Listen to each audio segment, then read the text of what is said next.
Bismillahirrahmanirrahim. Bismillahirrahmanirrahim. Assalamualaikum warahmatullahi wabarakatuh.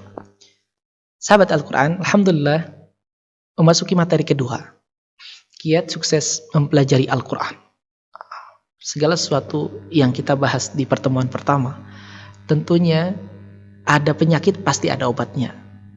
Setelah kita bahas kemarin penyakitnya, maka sekarang kita akan bahas obatnya.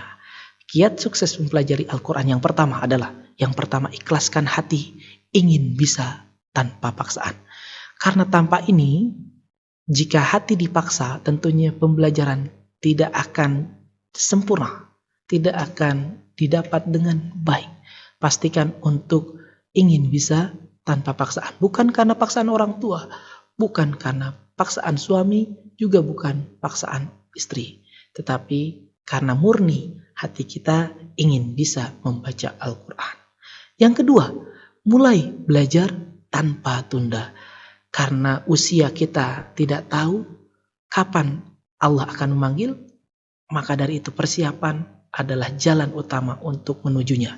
Mulai belajar tanpa tunda, karena nanti di akhirat kita akan memakai bahasa Quran, bahasa Arab, yang pastinya sahabat-sahabat tidak pernah kursus bahasa Arab.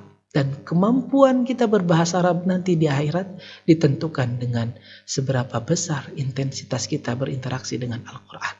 Maka pastikan untuk belajar tanpa tunda. Jangan dinanti-nanti, bisi keburu mati. Yang ketiga, yakin bahwa bisa membaca Al-Quran.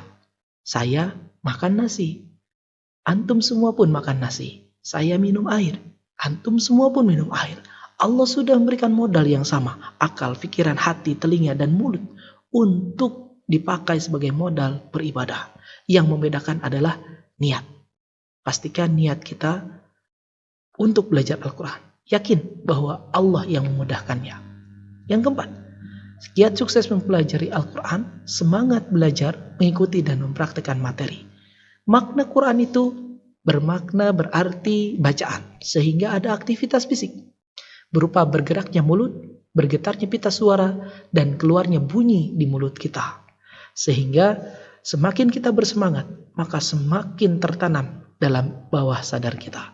Kemudian semakin kita mau mengikuti dan mempraktikkan materi, dipastikan kita akan semakin fasih mengucapkan huruf demi huruf dalam Al-Quran. Yang kelima, bersabar, karena semua perlu proses. Belajar Al-Quran bukan seperti makan cabai yang begitu gigit langsung pedas. Tetapi belajar Al-Quran layaknya seperti ibu yang baru melahirkan bayinya. Di awal kelahirannya dia menangis. Kemudian nanti setelah lebih besar merangkak. Kemudian tertatih-tatih jatuh lagi, sampai akhirnya bisa berjalan dan akhirnya berlari. Begitupun dengan baca Quran. Mungkin di awal-awal kita akan kesulitan. Mungkin di awal-awal kita akan kebingungan. Mungkin di awal-awal kita akan kesulitan menyambung satu huruf dengan huruf yang lain. Tapi ingat, di akhirnya kita akan bisa fasih membaca Al-Quran dengan tartil. Terakhir, berdoa kepada Allah agar senantiasa dimudahkan. Karena sesungguhnya yang memudahkan segala urusan adalah Allah. Allah Subhanahu wa Ta'ala yang menjadikan kita paham membaca Al-Quran. Semoga bisa memotivasi dan menjalankan kiat sukses mempelajari Al-Quran. Jangan lupa like dan subscribe serta share dan komen untuk kami agar bisa berkarya lebih baik lagi. Akhirul kalam, assalamualaikum warahmatullahi wabarakatuh.